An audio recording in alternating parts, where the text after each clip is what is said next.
Hola, buenos días. Nosotros somos el equipo de Adrián y Brenda y les vamos a dar la explicación sobre la reflexión de la luz blanca. Bien, ahora a manera de introducción les vamos a hablar un poco sobre los objetivos y metas específicas que nosotros propusimos para este experimento.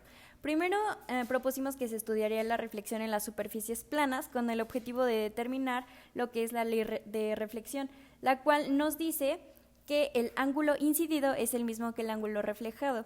Y después nos propusimos que se haría uso de las superficies cóncavas y convexas con las cuales se trata de determinar el punto y la distancia focal de cada sistema que se utilizó en este experimento.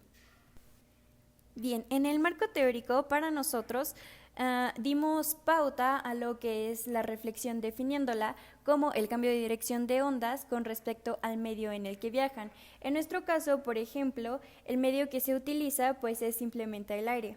Entonces, de acuerdo a la interacción de la luz con el lente, ya sea cóncavo o plano o convexo, vamos a tener diferentes tipos de leyes que van a aplicar para cada una de estas formas que puede tener nuestra lente. Y también podemos ver que, posteriormente podrán ver que nosotros podemos observar una reflexión regular. Esto quiere decir que es una reflexión que se da en los límites del plano. Y la finalidad de toda esta experimentación o marco teórico es llegar a la comprobación de la ley de reflexión, la cual nos indica que el ángulo entre la dirección del movimiento de la onda incidente perpendicular a la superficie reflectante, o sea, nuestro ángulo de incidencia, es igual al ángulo entre la dirección de movimiento de la onda reflejada y una perpendicular, es decir, el ángulo de reflexión.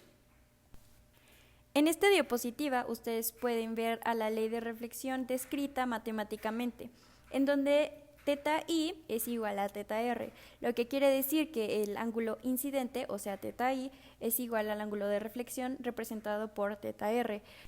Pero es importante recalcar que esta ley solo se cumple si la superficie es homogénea. En el caso contrario, será difusa. En esta diapositiva nosotros podemos observar la figura 1 que corresponde a un diagrama de reflexión especular. En este diagrama nosotros podemos ver un rayo de luz, es decir, que está marcado por la trayectoria PO, el cual incide en un espejo vertical, el cual toca o incide en el punto O y luego es reflejado y esta reflexión está representada por la distancia OQ. Y si seguimos observando, también podemos ver que hay una línea entre estos dos puntos, PO y OQ, el cual se le llama la normal, la cual es completamente perpendicular a nuestra interfaz, que en este caso sería un espejo. Y esta normal también nos marcaría el ángulo de incidencia y el ángulo de reflexión, que son los que vamos a ocupar para comprobar la ley. Y en cuanto a la presentación del aparato, la verdad es que la representación es muy simple, solo necesitamos básicamente nuestra fuente de iluminación, que en este caso sería una fuente de luz, y nuestros lentes respectivos con, por ejemplo, se puede notar ahí uno con superficie plana, uno con superficie cóncava y el otro con superficie convexa, los cuales serán predispuestos a analizar posteriormente, y también nos podemos ayudar con una hoja milimétrica para simplificar los cálculos. Y con respecto a la metodología de medición, tenemos parte 1, parte 2 y parte 3 que son correspondientes a las diferentes superficies que tenemos en el lente con las cuales va a interactuar nuestra luz incidente. Por ejemplo, para el primero, que es la reflexión en superficie plana, tenemos que colocar el espejo o cristal con una superficie plana sobre una hoja milimétrica y enfrente de la lámpara de haz. Después se prende la lámpara para generar 3 haces de luz paralelas y se hacen incidir sobre la superficie plana del cristal.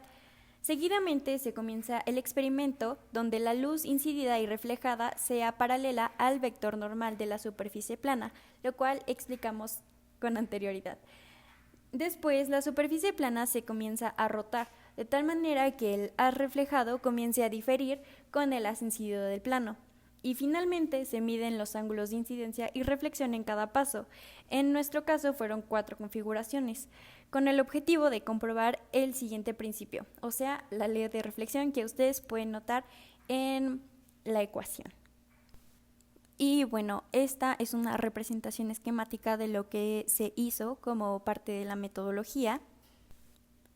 Bien, para la parte 2, que es la reflexión en superficie cóncava, primero se colocó el lente cóncavo sobre la hoja milimétrica y enfrente de la lámpara de haz. Después se prende la lámpara para generar diferentes haces de luz paralelas y se hacen incidir sobre la superficie cóncava del lente. Después se aleja o se acerca el lente de la fuente de haces con el objetivo de poder obtener diferentes reflexiones.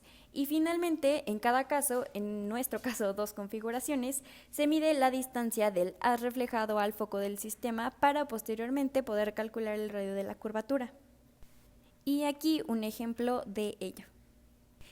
Y finalmente, para la parte 3, correspondiente a la reflexión en superficie convexa, tenemos que colocar el lente convexo sobre una hoja milimétrica y enfrente de la lámpara de haz.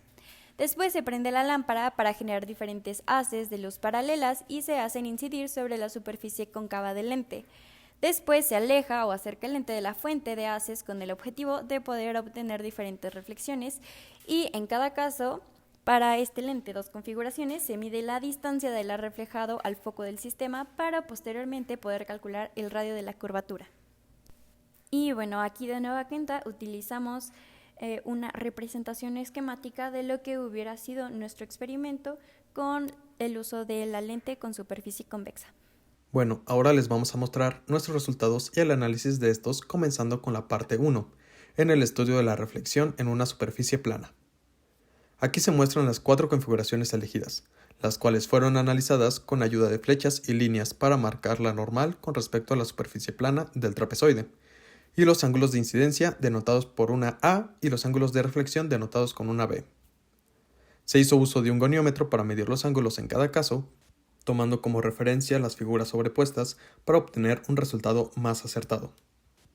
A continuación se muestran los ángulos medidos con su respectivo error. Y como podemos observar, los ángulos son casi idénticos, comprobando el principio que se tenía como objetivo, el cual nos dice que el ángulo de incidencia es igual al ángulo de reflexión. Pasando ahora a la parte 2, en donde se estudió la reflexión en una superficie cóncava, se muestran las 2 configuraciones elegidas, en donde al igual que en la parte 1, se hizo uso de flechas y líneas para determinar la normal, los haces incidentes y los haces reflejados. Se hizo uso de una regla para la medición, tomando como escala la hoja milimétrica en las imágenes. El objetivo de esta parte era determinar la distancia focal en cada caso para posteriormente determinar el radio de curvatura, resultados que se muestran en la siguiente tabla. La distancia focal fue diferente en cada uno de los casos debido a que se usaron 2 diferentes tipos de lentes. En el primero se obtuvo una distancia focal de 6.20 centímetros y para el segundo se obtuvo un valor de 2.50 centímetros. Con dicho valor se pudo hacer uso de la fórmula que se muestra en la parte inferior para determinar el radio de curvatura de cada lente, la cual también se muestra en la tabla con su respectivo error. Por último, para la parte 3, en donde se estudió la reflexión en una superficie convexa, se tienen las siguientes configuraciones. En este caso se estudiaron con una sola lente. De igual manera, se usaron flechas y líneas para marcar la normal y los haces de incidencia y de reflexión, con los cuales fue más fácil medir la distancia focal. Los resultados se muestran en la siguiente tabla, en donde podemos observar que tanto la configuración 1 como en la 2 se obtuvo la misma distancia, resultado que era el esperado ya que se utilizó el mismo lente. Posteriormente se calculó el radio de curvatura para cada caso y se obtuvieron los valores de la última columna. Para el análisis de los errores se hizo lo siguiente. Para la parte 1 se hizo uso del error presente en la medición física con un goniómetro, en el cual su escala más pequeña fue de 1 grado, siendo de esta manera 0.5 grados el error considerado para cada medición. Para la parte 2 y 3 del experimento, se tomó en cuenta primero el error de la medición física hecha por medio de una regla, la cual sirvió para la toma de medidas en las imágenes con base en la escala impuesta por la hoja milimétrica.